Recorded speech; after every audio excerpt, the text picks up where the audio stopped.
there yet. See. Not yet.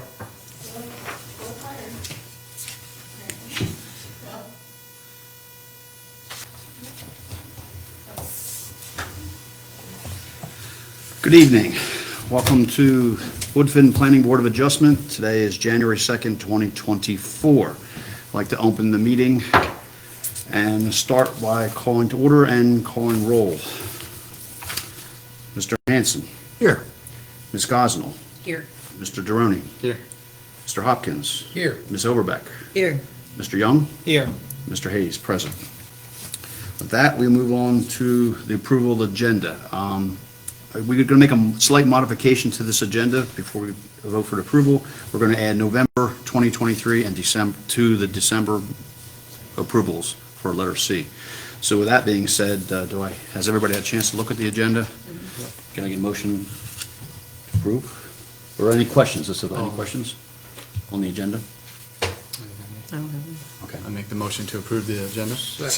All in favor? Aye. Okay, the motion is approved. Approval of minutes, letter C. So has everybody had a chance to review November 7th, 2023? And do we have any questions or concerns with the November meetings minutes? No questions? Do I have a motion to approve November 7th, 2023 minutes? So moved. Second? I'll second. Okay, all in favor? Aye. That is approved. We're going to do the same thing now for December 2023. Is there any questions, concerns? And has everybody had a chance to look at those minutes? And if so, if no questions, do we have a motion to approve the December 5th, 2023 minutes? So move. Second. All in favor? Aye. Okay, they are completed and approved. That takes us to letter D, public comment, which I'm assuming we do not have any public comment. We do not have any public comment, everybody signed up. Okay, so we're going to open and we're going to close to the public. And we'll takes us to letter E, unfinished business, public hearing, adoption of the Woodfin Together Comprehensive Plan. This is continued from our December 5th, 2023 meeting. Ricky, do you have anything we want to discuss about? Okay, thank you, Chair, for that. One quick question. Yes, sir, yes. So this item, the other item, if there's no one here for it, are we doing that still? We have to, I don't think we're going to hear that tonight. I think we're going to continue it to next month because they're possibly going to be withdrawn, but for now, we're going to leave it on there. Okay. Yeah, we'll see if anybody shows up officially by the time we get to that Okay. item. So as we've been discussing the Woodfin Together Comprehensive Plan, past 3 months, our third meeting now on it. You should have received the link before the holidays with the most recent updated draft with that. So just go through the slideshow here for the benefit of everybody.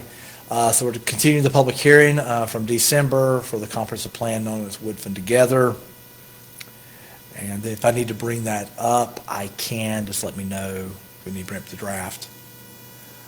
So probably the most interesting thing for y'all is the summary of the updates. This was basically from the memo that you received in your packet, but I'll kind of go over it quickly so anybody listening online can hear. So they converted the table of contents to a visual page, made some general edits, rephrasing sentences, nothing substantial, incorporated some minor mapping edits. I'll show you a couple in a few minutes. Also related to the flum categories, they changed the names. I have that as well. Updated or added some plan policies in multiple chapters. Moved some transportation goals and policies to the back of the transportation chapter. I think that kind of flows better. Replaced some transportation policies with more general policy language. I have some examples of that for you as well. Move some more specific transportation policies to the appendix as action steps. Corrected the chapter numbering. Added the plan appendix with implementation actions. Added or rephrased goals, policies, and action steps to be more inclusive of the west side of the river. And we'll talk a little bit about the west side of the river as we move through. So those bullets there, do you have do you know of examples where we can see some of the edits, for example, because we talked about the transportation policies that had specific language, those were moved to action steps? Yeah. Can you show an example? Yeah, I've got a few examples. Because I for you. didn't see that when I was looking through. Yeah. And I didn't realize that's what the edit was. Yeah, I Good, did. okay. Yeah, sure, want to make sure we had that. And a purpose of a comp plan too, is we've all talked, is that state law requires a comprehensive plan for a local government to actually do zoning. And the plan we have was kind of started in '09, finally got adopted when that state law changed in the, like, 21 or so. Everybody kind of rushed to adopt plans. So it was time for an update, and so there's been like a 2-year process with a previous consultant. I think, Glenda, you were probably part of that initial phase. And then everybody's like, yep, we need to do a whole rewrite. And then we've participated over the past, say, about 14 months, isn't it, Glenda, with the current plan iteration you have tonight. Just want to kind of say those kind of general statements here. So some examples of some updates. It's kind of hard, but in the top screen, this is kind of the Serenity Ridge area. There was some areas that were like light yellow, like residential 2, and they moved it to more like conservation cluster type for that area because it's the mountain ridge. So you see more of a general gray area. The left is before, the right is after. It's hard to tell, but there's some light yellow areas. You may see it more clearly on the lower example. You'll see kind of where Prism Place, New Life Drive is kind of that residential 2. It's kind of a lighter color. And then all of it's the same color in the right-hand frame. The reason why is that they kind of parroted the zoning map, and the R21 is that light yellow. They just kind of colored that area as R21. That area is, this area is changing a lot. We're getting rezoning requests, and the area is kind of, with Riverwalk and City View West, there's been rezonings from R21 to R7, so it's kind of been taking bites away. This side of the river also has, generally speaking, has water availability from Woodfin Water, has MSD sewer. The main trunk line for MSD comes down this side of the river. So it's kind of a natural progression that over time that we'll be supporting any rezoning request to a higher density. Now, what that looks like, we don't know. It may be CZs. It could be a general R7 or R10. It's just kind of pointing that future, but we're not advocating or proposing a rezoning tonight. Yes, sir. Yes, Ken. I have a question. So Prism Place Yeah. is not an actual road? No, that's just it's not a road Just a yet. placeholder? Yeah, that's on there. It showed up just randomly when they pulled the GIS layer. The addressing line has Prism Place, so Buncombe County addressing has held that name. And it just coincidentally, that's one that showed up here. The road's not been built, as you've stated.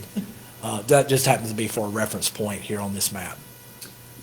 On the top one, can you explain what, I'm looking for the change between the two. Yeah. I remember you and I had talked about it a little. Yeah, I'll point here. So there's a light yellow here, Oh, okay. and you see it scattered. Oh, up by the It's blue all- line. It's all gray and up in here. Oh, okay. Yeah. That's one, Okay. that's one away. It's like Where's Waldo? Cookie cutter bit. Yeah, with the cookie cutters. It was really weird how it come out, so they've kind of nipped out that to make it more all cluster residential. Ricky, on that same map, Yeah. I just have to say that all those little dashes and stuff makes it impossible for me, Yeah, perhaps one or two other people, to really understand where any boundaries are in there. yeah, it's hard with that, where it gets real twisty. We can ask the consultant, make a recommendation to change the line weight in that area, if that's helpful. I think the blue line, which is the planning area for the land use map, that's the broader area, that's easier to find, but that does get a little bit They're trying to twisty. put a dotted line, Yeah. that's too big a dot. Right. Yeah, there's some little bit donut holes in that area, and it's hard to figure out what's happening. Even some, a note or two about specifically that, That area. Okay, yeah, we can, Like- Yeah, we can put that in. And so green is conservation, right? Then what is the light yellowish, the light color as opposed to the yellows that were taken away? Okay, so residential conservation, what's the difference between that one Okay. and conservation? Yeah, so You're- so the left side was previously November, right is the new one, updated. So you'll see they add the municipal limits in the planning area at the bottom of the right slide or right frame. The opportunity areas were added. And then on, under neighborhoods, we changed it from residential conservation to cluster residential. I think the conservation part didn't make a lot of sense. And then we changed it from rural, that green area, to conservation. The idea of the conservation is that was an area we identified on our map that is in very close proximity to the town, and I think Stephanie and Glenda remembers this conversation. We wanted to kind of identify areas that we may specifically not want to grow to. It doesn't mean growth won't happen. They're under Buncombe County's jurisdiction, but if we had an annexation requested into the town, would we consider that an appropriate land use based on our land use plan?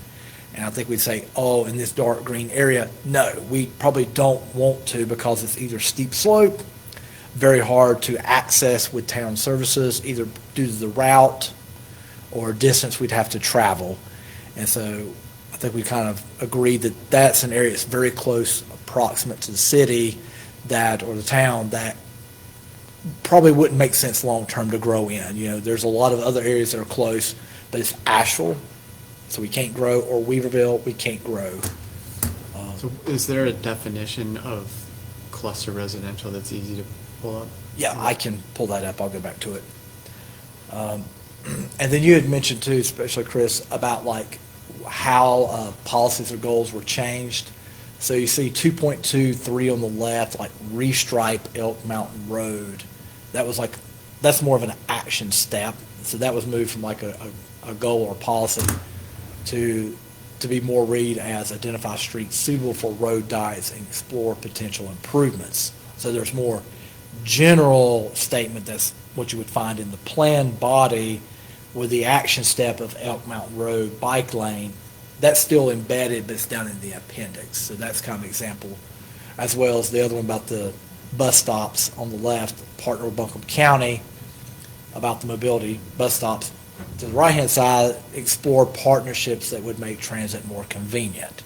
So again, we may still do bus stops and partner with Buncombe County, but that's going to be down in the appendix as opposed to these very specific.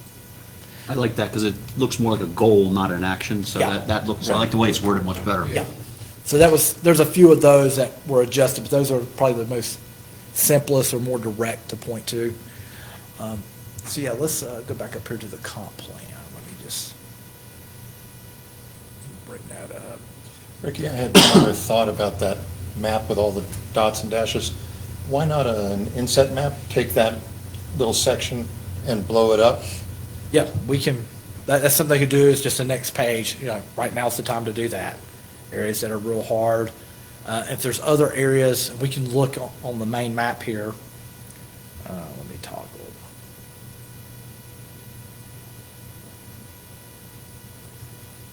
Do you know of any examples of where you see wording that changed regarding the west side of the river? Too, if you happen to, as we're looking at that, if you know of any. I was trying to hunt those down, I didn't see. Okay. So let's go.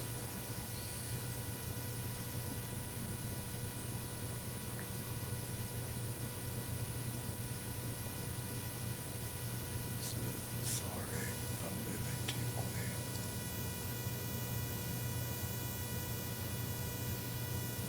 Make sure I'm in the right one here.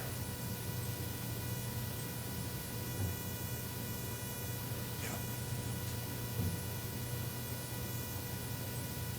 I like the way they outlined these sections with description and then Yes. opportunities. It was easy to understand, and then the pictures actually helped me a lot too. Yeah, absolutely. You know, things that. So here you go, Chris. Here's the clusters. Do I need to blow this up a little bit bigger for y'all? Can y'all read that text. That's okay. Got it.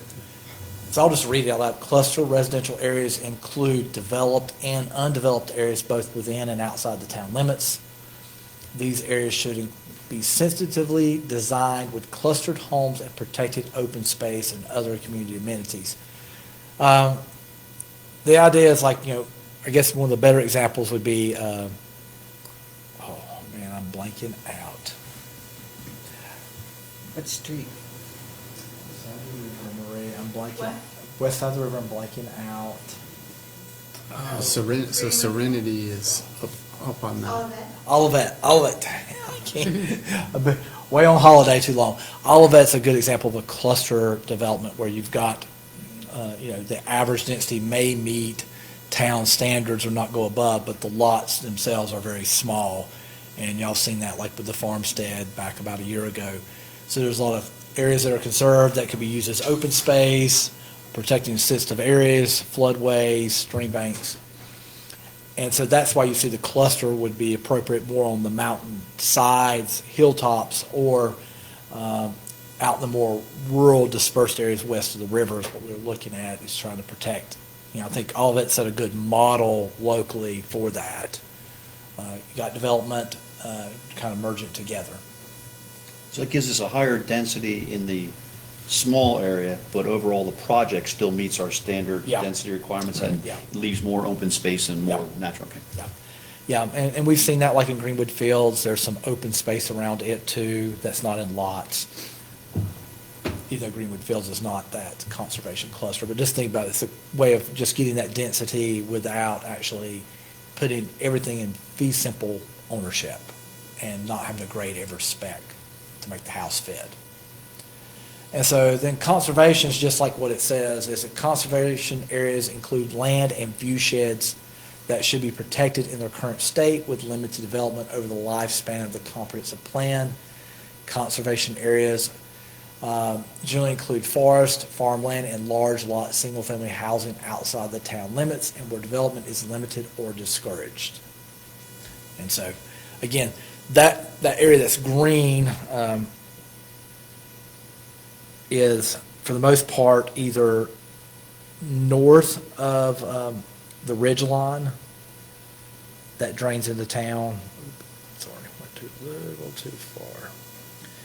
So we know Marie has worked with this property owner. This is actually in a conservation easement itself, so it's like a large farm. It was a portion of what the Versant Vertana property was about like 95 acres. Is it like 95 acres?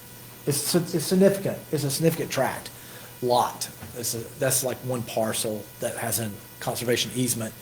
And then most of this, as you can kind of tell, that drains back into Heron Cove. It's over the mountain.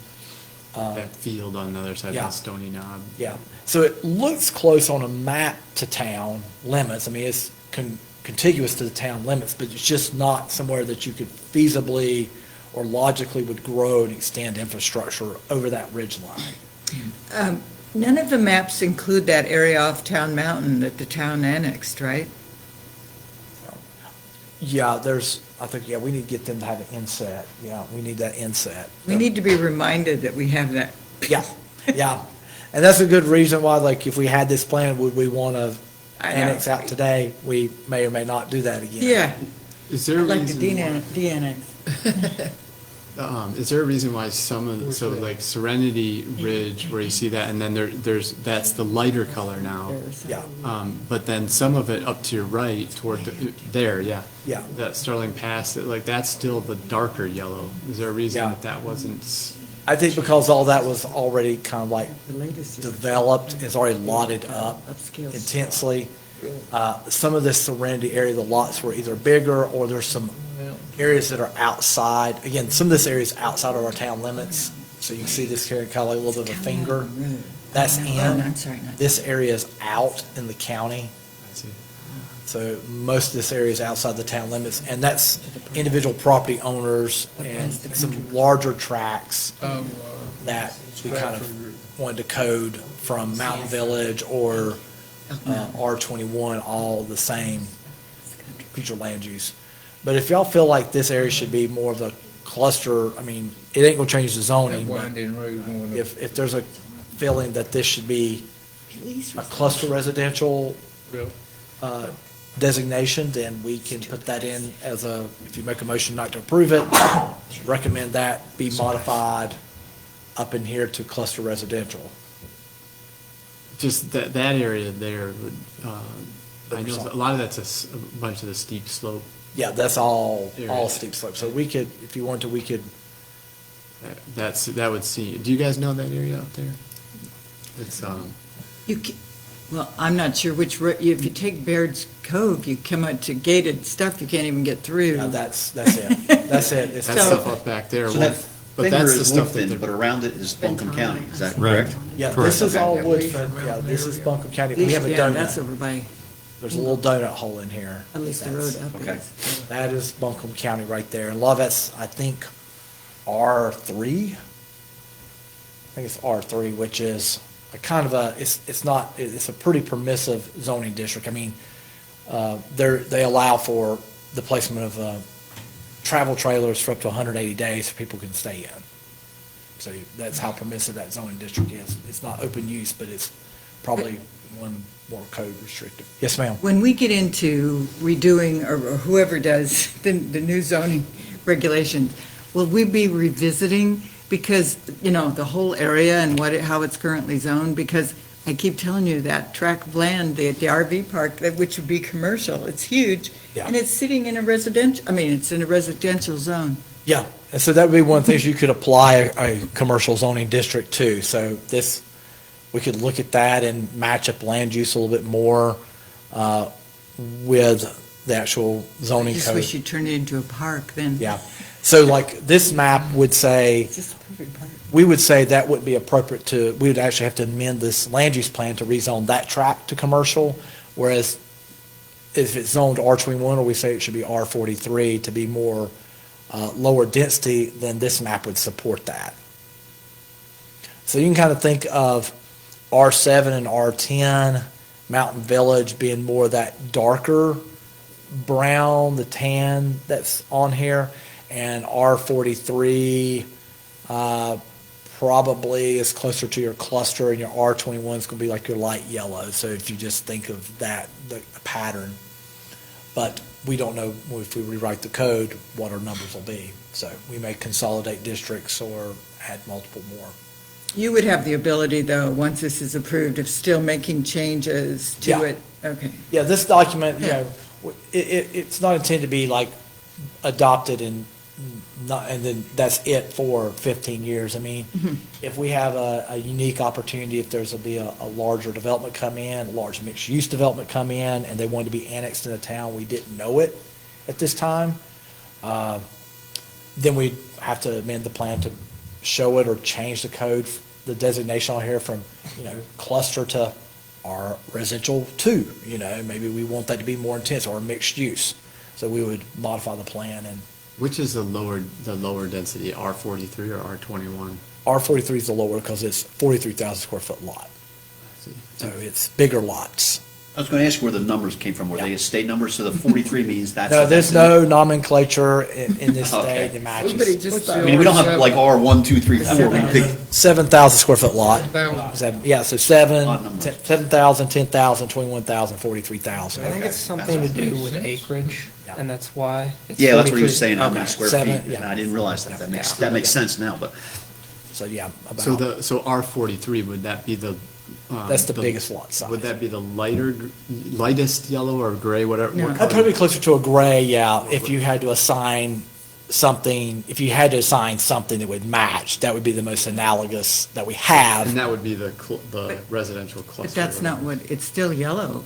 It's still, it's still Yeah, yellow. it's yellow. So the one that's, that there, My that's starting neighbor's past, that's 43. that yellow? That's a light yellow right there. So if y'all are thinking you'd rather see that as more of a cluster or a lower density. 43, yeah, I think it should be. Now, and also know that our steep slope standards aren't reflected on a land use plan map because it's Right. 1/2 acre minimum That would be anyway. the most important thing anyway, is the Yeah. steep So it slopes doesn't- of that steep So our slope. zoning code is actually what What do you mean, what drives, is- this is the roadmap. but- Everything's at 43 in my neighborhood. Yes, yes, I Scott. have trouble hearing when there are too many conversations going on. Okay. My ears are Understood. trying to listen to both. Me too. Okay.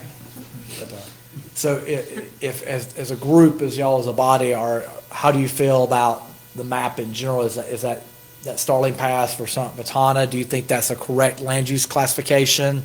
Or do you think that needs to be like moved down to like a cluster residential? That could be something that we could pencil off to the side if you're making a motion to approve that you recommend with this condition that area be moved to cluster residential as opposed to the R1 or residential 1. That'd be my thought. I don't know. So that would make it The Less lighter, dense. the lighter less, yellow. that'd be more Less- conservative, right? Yeah, more conservation or Right, less right. dense. So I would agree that we could do that, yeah. Okay. I mean, with your statement, I personally agree with making it less condensed. The reason that I think of that area a lot is just because that's the slope that you see Yeah. development going on. And you see kind of Crest Mountain, the area of Crest Mountain, we have that cluster. Okay, So, that's good, yeah. so that would kind of be similar to what you're pointing out, Chris. So having Vertana match like, and that's also kind of what we were looking at, so Randy, trying to match up with that.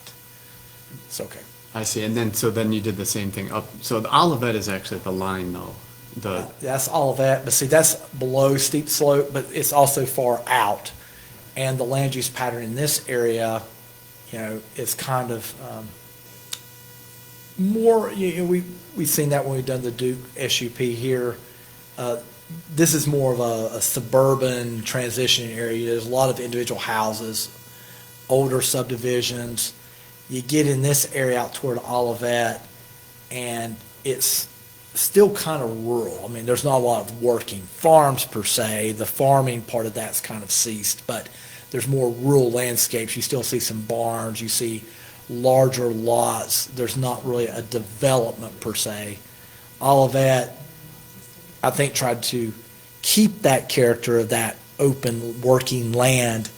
And so their model of that cluster development kind of fits in. So we already got a good template. So, and it's a huge development anyway. I had a question about the purplish colors that Yeah. there's, so some of those are, they're like recreation, I think, the Silverline Park, for example, that'd be one that has that, and then you've got some there, and then further up on the west side of the river as Yeah. well. So is that with kind of future planning for the wave area?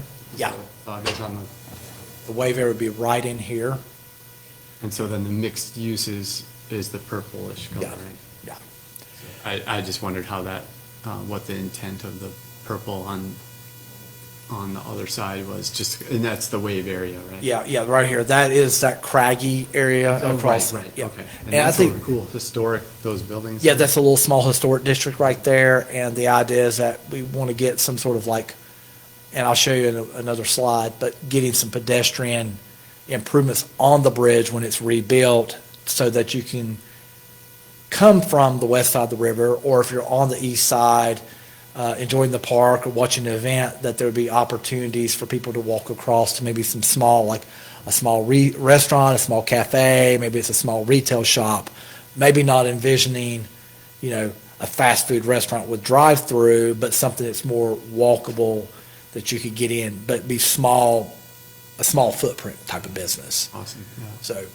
something, my kids ride their bikes across the bridge, and it's impossible to do it without like hitting the sun. yeah, so I It's think. dangerous the way it is. So I'm glad that's a thought around there. Yeah, so we're trying to make sure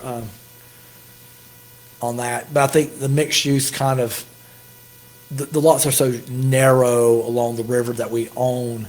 I know the purple kind of seems not intuitive, but it kind of makes sense in a way because it's the leading thread through multiple points along the path. So you can get to the river mill down here, and then you have that pedestrian multimodal path back down to the Craggy Bridge, access services come back to the common thread, move past the schools, again, continue on, Silverline Park, other businesses down to even Zillicoa. So it seems kind of weird that it's mixed use, but it's a common thread that, there'll be activity, could be events, So there'll probably be an event center, quote unquote, where people will be congregating at some point in the future. What's the blue area?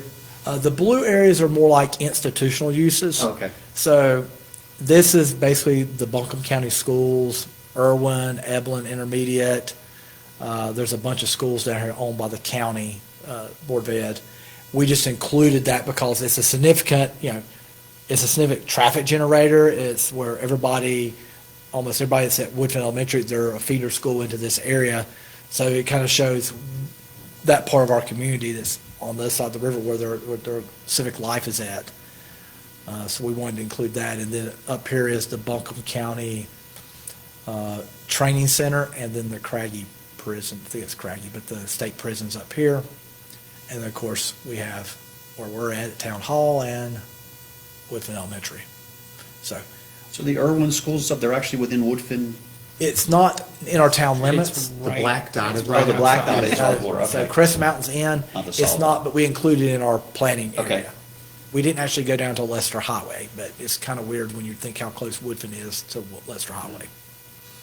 So, but we were not showing us growing or pursuing any type of growth along the Leicester Highway corridor. So we're, just like we're staying out of Emma, we're kind of honoring that area's autonomy and their desire to remain an independent community from Asheville and Woodfin. So that's why we didn't include Emma. But this area, if you wonder, I'll just say that, so that's like a rock quarry. This is part of an annexation agreement we have with Weaverville. So that's how that line is defined along the creek. And that's why that area is included. So we do have a annexation agreement with Weaverville. So if anybody comes in voluntarily and wants to be annexed to development, they'd have to be on this side of the line to come to us. That way there's no competition or being played with who's going to give up the most zoning control or give away the farm between us and Weaverville. So there's a defined, not saying we're going to annex, it'd just be if we get approached. We And just- that is an agreement on the books now? Yeah, Okay, good. yeah. Been there for a long time.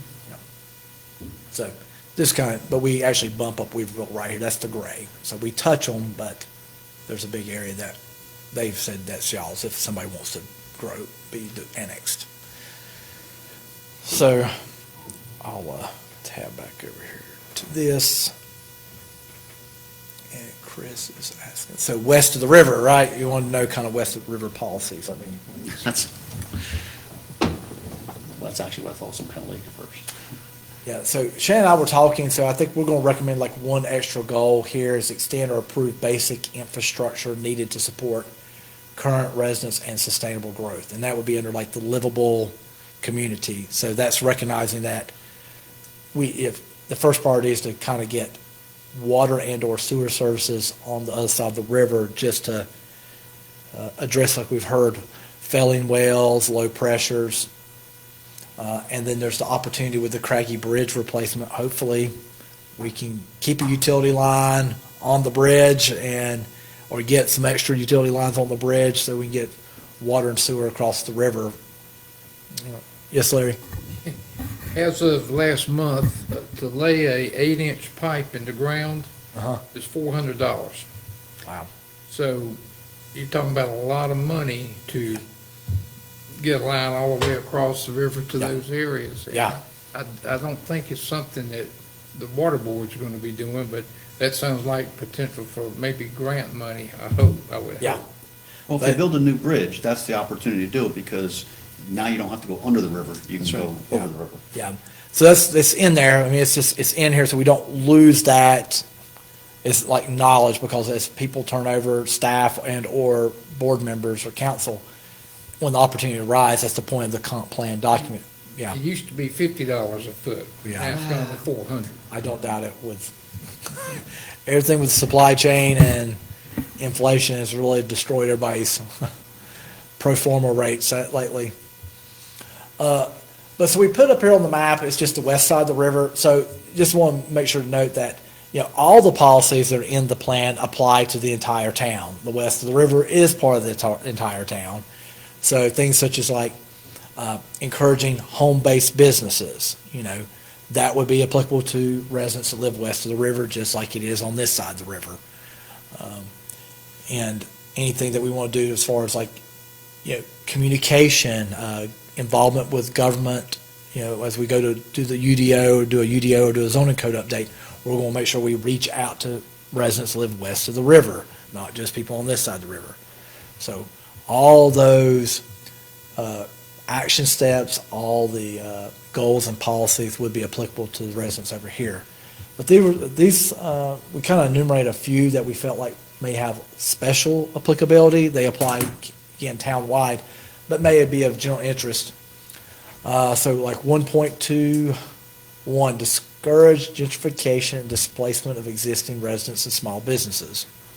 I'm having a hard time talking, not y'all. Protect existing affordable housing through regulatory and other tools, and explore the use of zoning tools such as conditional and overlay zoning to protect manufactured housing, and looking to apply the Potter-Emma model where appropriate. Is that model that is, I always think of it in my head like rent to own, but it's not what it is, but it's the concept of It's like a cooperative. cooperative, okay. Yeah, so supporting that, because there are, I think basically they have a model to try to assist as parts transition from ownership, from one owner to a future buyer.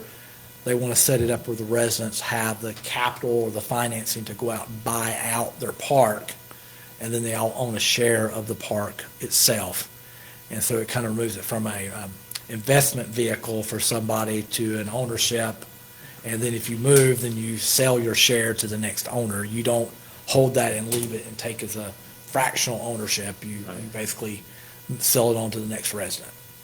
And You said something earlier, but it's not written up there, that you said encouraging home-based businesses.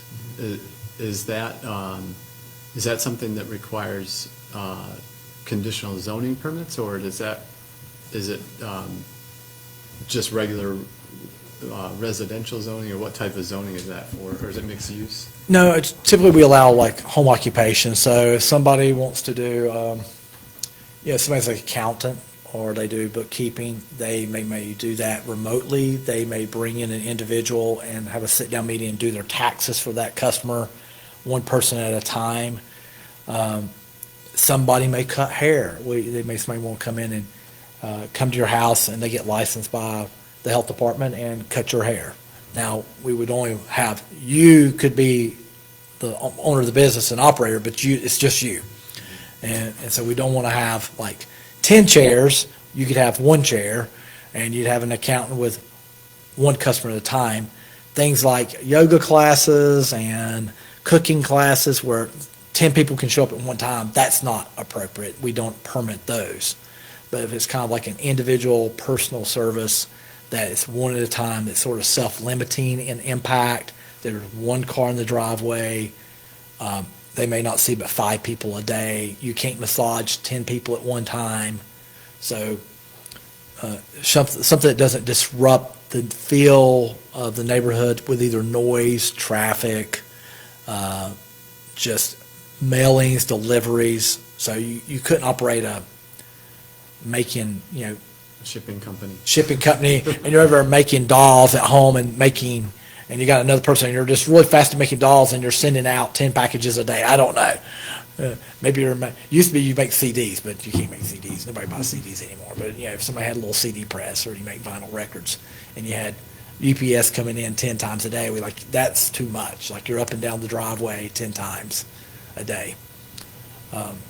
We look at that. So it's just a matter of saying that we want to direct, that we recognize that there's a lot of people working from home. Some people are doing that as a personal service to another person. It could be day trading for somebody across the country, but that we're trying not to put rules in place to actually dissuade that. We want to encourage that, because people, that income comes to our community and then generally gets invested back in locally among their neighbors. Because a lot of times if you're living here and you're working here, you're less likely to get in your car and drive across Asheville to go somewhere else to buy something to eat or go shopping, you're like, I need a quick area, and I'll just run up here to Galvant Coffee right here. I'm going to get something and a snack real quick while I run out to the post office. I'm going to stay local. But if you're already out and about, then you're not. So, Yeah, I think that that's a good, so I wonder if that should be I guess it is pointed out in some of the description of mixed use. Yeah. And some of those types of businesses. but we're just lining up residential, just like R21, R7 people today, and there's, many people that do that already, but mixed use it automatically, because mixed use will have commercial and residential in the same area. So we would definitely see that. So other areas we got on here is like connect areas west of the river to the east side of the river, and that's work with the NCDOT about adding bike ped features to the Craggy Bridge. That would eventually connect to the Woodfin Greenway. Then we say explore funding options to coordinate with community partners on extending utility service area, to outline areas of town, especially on the west side of the French Broad River. And these will be all incremental steps, but, and then seek out funding for septic repair replacement programs to develop communication to residents. So like Buncombe County has a septic repair program, but it's something we only become aware of like in the past couple of months. So just making sure that anybody with failing septic that may be in town knows to go see the health department. Anything we can share as resources that Buncombe County provides, whether it be like this septic tank repair, helping them get through affordable housing vouchers, or find out how they can create their own affordable housing project, whether it be a duplex, quadplex, where do they need to go with the county. We can kind of direct them there. Yeah, there's people that just need some of those, those kind of answers and support, and I don't think they even know Yeah. that they can come to town and ask. Yeah. There's a lot of questions that people, they've been coming to me, I've been sending them to you. And that's fine. I think it's what we strive, I think me and Marie both can say that we strive not just to answer zoning questions, that you come in and say, I want to do affordable housing, what can I do? We don't say, I don't know, that's not our job. I think me and Marie both say, we try to pull up the city of Asheville's, like, what is an affordable AMI? We try to explain that. We try to explain where Buncombe County, that's who you need to go see. We'll point them to the direction of the planning department. We'll give phone numbers. We'll provide email addresses. We'll provide them the website information. And I think we do that for a range of topics that Marie and I will dig into. Marie loves researching. If you need someone to investigate, she is tenacious on researching. We have learned a lot about manufactured housing. Marie has taught me a lot about manufactured housing lately. It is why the minutes are never done. I think that's good that it's pointing to the staff that we have looks at that Woodfin is part of Buncombe County, and we want to point, that's an example of trying to point residents to something that we may not do or fund, but we try to connect them to the resources at the county or the state, or even if it's City of Asheville, we try to point them in that direction. And that's just, I think, an example. We'll make sure that people understand they have a resource here. Cool, yeah. We all like being public servants, don't we? We do. So these, when you said, like this presentation Yeah. isn't the way that it is in the document. Oh, no. They're collected, so I see. Yeah, So they're yeah, we throughout. collected some things that we felt were very, very applicable to the west side of the river. Right. These are applicable to, So they're if somebody has a like- septic tank failing somewhere in Woodfin, we don't care where, or if you're in the county, you have a failing septic, please know the county has something. I'll tell somebody that's living outside of Weaverville, Reeves Creek, they come in, we'll be glad to tell them this information too. But I think we do know that there's wells and septics in Woodfin on the west side of the river, a preponderance of that over there, and a lot more kind of old. So we want to be able to let them know that the comp plan is saying that the town staff should be doing what they can to help communicate what we understand or learn, to be on the lookout. Just like we want to connect them back to this side of the river, that there's a connection, we have a physical connection, and make the one we have better, not just status quo of just something for cars, but something that they don't even have to drive across the river to enjoy amenities. They can stop on that west side of the river, get out of the car, visit a bakery, go to a pet store, whatever's on that side, walk across, look at what's going on in the river, then get on the greenway. And the more that they feel like they can do that, the more you feel part of a place that you live at. Yeah, that glamp ground that we had a while back, that's in that little purple spot on there, on the west side of the river. Yeah. Still working on it. So I can go back to, excuse me, the general comp plan, and we can look through the appendix if you want to. I'm sure all of you have already been through it, but we're just kind of pulling out examples here, because I know there's been a lot of interest around the west side of the river. So, Ricky, approval tonight kicks off then approval from the town council? Yes, ma'am. Which do you think you're going to get? I think we will. I think there might be a few other tweaks coming still, potentially. But I feel 95, 90% happy with the plan. It might be something else that always comes in, because there's always going to be public, it's going to be a continuous public input anyway as we move to town council. I anticipate that it might be more of a February meeting for town council approval, but we may introduce this in their January meeting. So, assuming it gets approved all the way up, what happens then? Does this group have a responsibility after that for pieces of this, or how does that work? I think one that's making sure that you're like basically looking at the comp plan and these action steps. You're like, okay, Ricky, you're going to be advocating for a zoning code rewrite. So you might be advocating to town council, particularly like, I know you're going to budget season. We want a new zoning ordinance. Like, we need a new zoning ordinance. Now, council obviously has to weigh out the monetary, because that's implementing policy. Do we need a new trash truck? Do we need to expand police or do better recruitment? Is the zoning code, the 100,000, 200,000 it's going to cost, is that a priority? Can we swing it this year? Or are we going to do partial? But y'all's part of advocating for that as well. That's part of his advocacy. Okay, That's the so part. that's the main role we'd. You'll have advocacy, but then every time you have a rezoning moving forward, you'll be seeing these comp plan policies and goals will be showing up in my staff report, as well as pointing out this land use map. So Marie will be helping me. Marie's been doing the maps, y'all. Just to let you know, Marie does the maps. She's fantastic at it. I always brag on Marie. Marie will also be helping me get another exhibit map. So you'll start seeing this FLUM map that I'll point out, and I'll be saying that, hey, they're proposing a conditional zoning like Crystal Country to R10 CZ. It's identified in that R1, the more dense residential zoning district. So we want at least that R10, if not higher density. So we can kind of say we're looking for more density in these certain grow areas. Now, if somebody comes in with a CZ in, or something up on the side of a mountain, let's say go back to Sohum, right? If that was on conservation, you'd be like, I don't know, we should rezone this to CS2. Like, we'll have to change the land use map before we approve it. This document should be our guide moving Yes. forward, correct? We're Yes. supposed to make our decisions based upon what the future of the town should look like. Yeah, yeah.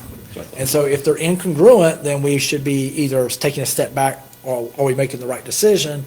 Or if we're like, for the benefit of the community, we didn't anticipate this macro change to our coming in, so we need to modify the land use map and make that change too. So we're like, yeah, we're going to get a $800 million facility that's going to make property taxes in Woodfin go from 33 to 5 cents, and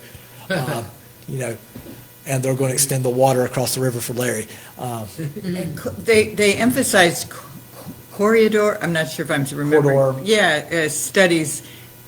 I mean, they even gave all the details of what you had to go through and all that, and I'm thinking, what kind of expenses involved in there? They seem to be I shouldn't say they, our document, how much money, and is the staff totally on board for the emphasis on that? Because it was huge. So a lot of times you get these more detailed corridors, so it's I would say the comp plan, it's what makes it weird is because the general plan, it's the Right. general policy. So like Weaverville Road specifically, you'll want to do a targeted like multimodal plan, and that may be the entire corridor because it is so short. And then you would specifically say, we want roundabouts at Baird Cove Road and at North Woodfin Avenue and Reynolds, and at, you would specifically state, these are the intersections with roundabouts, and that we want a multimodal side use path up the east side of Weaverville Road and sidewalks on the west side of Weaverville Road. Right. And that corridor plan within, So we control Weaverville Road? It's no, not- we don't, but when DOT goes to do road improvements, if it's in that adopted plan, then DOT, a lot of times they have a complete street policy, they will put that in for the town, or at very least, it may be require a cost share from the town, but they'll do those improvements. If you don't have that in your plan at all, then we're floating dead in the water, and then we're just trying to persuade the district Okay, engineer. so that's why it's in there, Yeah. emphasized like that. Well, why don't we put those in Riverside Drive? We can do roundabouts Yeah. on state roads. They would have to do it, but there is like something that's been thrown out about the corridor, about putting some roundabouts on, like access management on Weaverville Road. And we've been advocating for the New Stock Road bridge replacement. They supposed to have a meeting this week, kind of the work you're doing. They're proposing initially to do like a multi-use path on the east side of Weaverville Road in that area, and the 5-foot sidewalks underneath New Stock. So at least anything happens west of New Stock, there'll be a sidewalk connection back to Weaverville Road, and a big long area of sidewalks and multi-use path, but it'd go from like Pizza Hut to Salt Face Mule, but we'd get a little bit when they go to do that. So having that, and our Land to Sky Council of Governments, the MPO, they really strongly advocated on our behalf for these improvements with the state. Now, it's not a done deal. We still got to there's got to be some modifications done by the state, but it's on the right path. So that's an example of, if we can get in front of that and say to the state, this is in our long-range plan, our corridor says we're supposed to have sidewalks. So we want to get them. But that's a good example, though, Glenda. And then if we want to study Riverside Drive, then we can study that. Right. That's going to be a harder nut to crack because of the right-of-way constraints and the floodplain and the cliff side of the world, and the railroad track. That makes it a lot harder, a much more challenging corridor. But I think if we can at least prioritize, or getting like Elk Mountain Road with a climbing lane, the next time they repave, they can do that for us. If council makes any changes, will that come back to us for our review? Not necessarily, no. They could send it back, but They'll probably just go through. they'll probably go on through. Yeah. A lot of times now, if there was like an incomplete document, they might send it back for you. Yes, Scott. Quick question on the Greenway. I think I remember reading something about trying to tie it into the community more. Wondering if there will be, where it borders up against roads that lead into neighborhoods, will there be paths off the main path that may lead up into the streets there, or? And I think that's kind of like one of the other plans they mentioned. It's kind of like the Greenway Master Plan. We have one now, but I think that'll be another future plan to kind of look at side paths into neighborhoods. That you get into the weeds because now you're starting to deal with individual property owners, and some people don't want people coming through their yard or the general public coming into their neighborhood. So it's one of them that could get Right. sideways. So again, that's kind of why you're back to this like general plan. But I think we're envisioning the Greenway backbone network. Our current Greenway plan seems to kind of envision the town building it all. When you read that document, and so and it had different phases, so it had things out of order that probably weren't the best way of doing it. So we may be looking, doing some other studies, and I know that Adrian's been working on trying to get some sort of feasibility study, as you've heard, a Greenway connection between Woodfin and Weaverville, and I think there's been a grant. Didn't we get awarded a grant? We're doing a matching on that. Does that sound familiar? For the Weaverville Woodfin study connection? I'm thinking there is. I'm having a little bit of a nightmare thinking that, but I believe we got recently awarded a grant, and we're doing a little bit of shared cost with Weaverville to study a corridor between us. Would that be parallel to I-26, and it'd be within, on the edge of the right-of-way for I-26 or some other off-road alignment through Old Marshall. You just reminded me, why are, sound barriers need to be in anything in the action plan for the expansion of 26? The town needs to advocate for sound barriers along that in the town. So And I think if you want to make that as like recommend an action step I for that. do. Okay, so we'll make sure we get that one in. I don't know what, because. Good idea. So sound barriers don't actually work as well as people think they do. They actually, it works for the person who lives right next to the building, but the sound actually backs off and goes over further. So they've done a lot, I mean, back where I used to come from, they've done a lot of studies, because up in New Jersey, they put sound barriers everywhere. Then they're learning that, well, it looks good and it blocks your visual, but it doesn't really do what people think it does. So careful what you ask for, because the poor sucker that lives 2 miles away may hear twice as much sound as he did. We're not talking 2 miles, my neighborhood's right up against 26. Yeah. So I don't, but my house isn't. Well, anyhow, I just think it should be investigated. Okay. Maybe. Yeah, it would be a general thing to investigate, you know. I've heard they're easy to get if you just advocate for it, but that's been years ago, somebody told me that, and it seems like it's so many more years yet before they're even gonna get to the expansion of 26. Yeah, the best They're starting it now, yeah. They've been measuring for years though, and I don't know. Up toward, from 19. between Lowe's and, Yeah. yeah. That's the Reeves Creek overpass. That's the bridge, isn't it? They're replacing the bridge now. Yeah. And they're relocating it. I thought they west were of doing the- both, I thought they were starting for No. both, like both, that they're gonna make it wider. I think they're incorporating it in the That's long-term probably plan, but I think they said something about the bridge right now is currently too low for some reason, and they're trying to raise the elevation so you don't go down into that dip. Right, And they're gonna build a wider bridge, and that's what they're doing to the left. It's supposed to be a 6-lane through here from Broadway to, I don't know if it's Monticello, it's supposed to be eventually a 6-lane. So I think what they're doing is just, the bridges are at the end of their life cycle anyway, so and trying to get everything approved in one fell swoop. The state's just coming through and doing bridge replacements.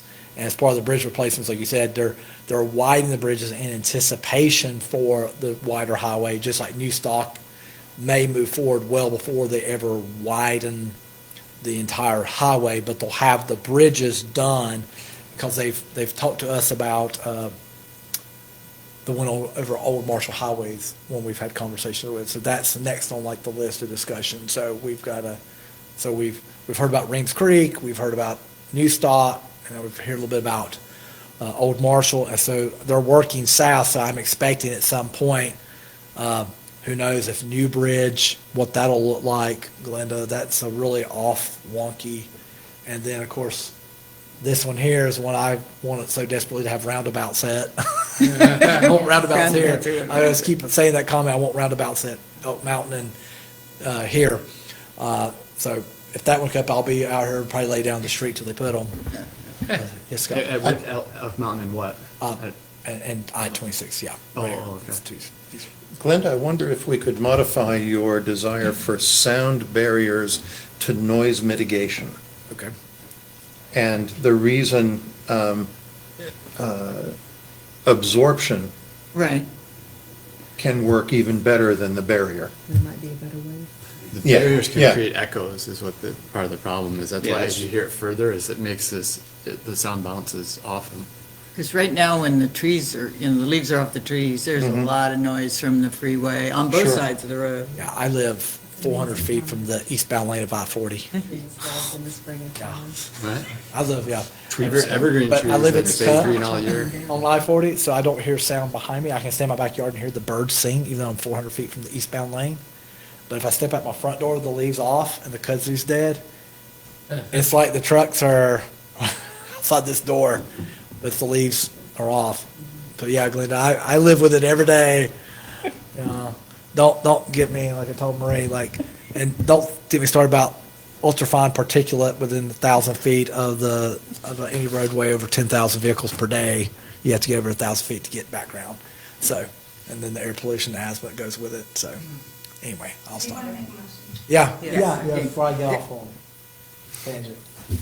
So what I have as far as like my conditions was the one about investigate noise mitigation for the I-26 widening, and then also changing the Versant-Vitana community to cluster residential.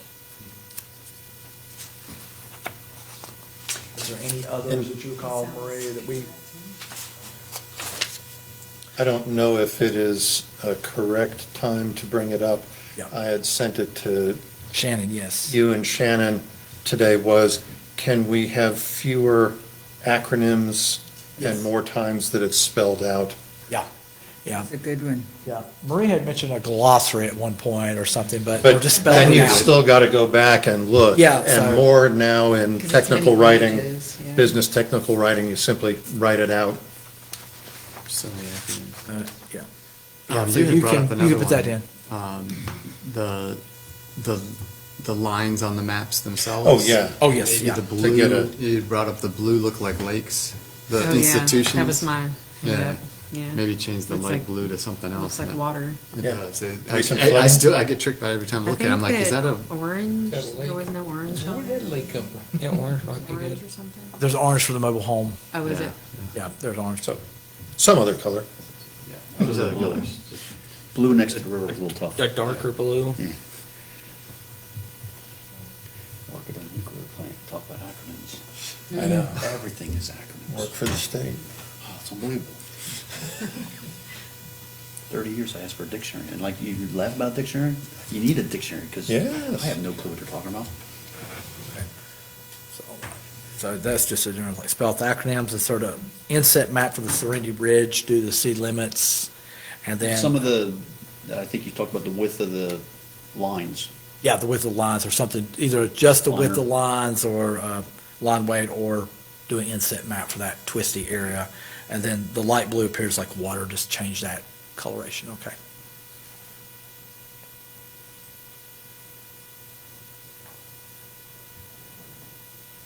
Overall, I think it's a great plan. Yeah, I was gonna say, minor changes we're talking Yeah. about, because overall, I think it is put together very well. It states the right types of goals. Anybody else got any questions? Candy, Larry, you got anything? Y'all, we'll make sure we didn't leave you out of the party. Stephanie, a little bit? Anything else? No, I just blue lakes for me. Okay. It's good to say that out loud, though, I mean, because it's a problem if it's confusing. Glad you said it.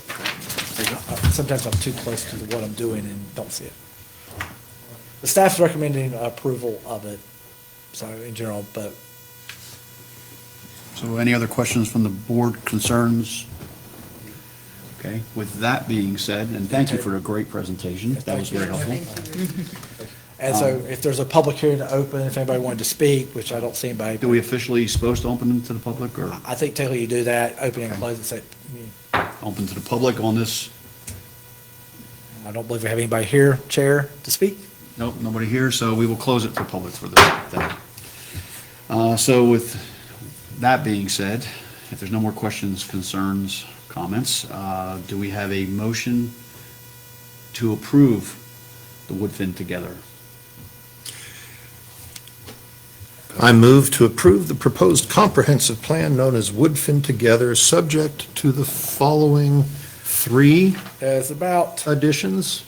it's 2 additions and then 3 other minor changes. Okay. Do we need to line those out, or can we I say think- notes? I think, say, we'll just say, you want to, I say, investigate noise mitigation for the I-26 widening, and. My mouth is modify- moving too, and Yeah, the yeah. words are just coming from over there. Sorry. No, you're good.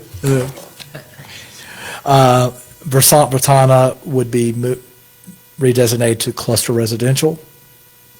And then the other 3 minor modifications were spell out all acronyms that's in the plan, adjust the line weight or add an inset map for the Serenity Ridge area due to the city limit lines. And then the watercolor on the map of light blue is confusing with the institutional district. Sounds good. Do I have a second? I'm sorry. No, there's more to the motion. And find that it is reasonable, is in the public interest, is consistent with town-adopted goals and plans, and meets development and other needs of the community, and that the request meets the statutory requirement for a municipal comprehensive plan, ensures that the town's planning, zoning, and permitting processes facilitate sustained and positive development and support the needs of residents, business, and industry, promotes council's strategic goals including excellent town services, affordable living, equity and inclusion, investment in transportation and infrastructure, and fostering sense of place through quality government facilities. I'll second. Okay, so I'm going to take roll and vote individually on this one, since it's a major thing. So, that being said, Mr. Hanson? Yes. Ms. Gosnell? Yes. Mr. Deroni? Yes. Mr. Hopkins? Yes. Ms. Overbeck? Yes. Mr. Young? Yes. Mr. Hayes, yes. That is a unanimous approval. Thank you. With that, Ricky? Yeah, so with that, we had a general hearing, a general rezoning, and this was from community shopping to R10. I did get a verbal phone call from the applicant about just before 5 o'clock today that they were planning to withdraw, but I haven't gotten official withdrawal by email or any other way in writing. So I would just recommend that we just continue this hearing request until February meeting, the regular February meeting. And then if I happen to get that confirmation in writing, I'll forward it on to you, Chair, and then we'll just know that it's gone. So we have to make a motion for this, or we can Yeah, just? yeah, okay, we'll just go need to make a motion. That way it's officially continued to a date certain, using Marie's terms. So do I have a motion to continue the the request for the 3 Breckenridge Parkway till the February meeting? Correct. I motion. Second. Second. All those in favor? Motion approved. Okay, thank you. And that was the only other item we had tonight. So, That's it? that's it. With that being said, do I have a motion to adjourn the meeting? So move. Second. Favor? Aye. Motion, meeting's adjourned. Thank you.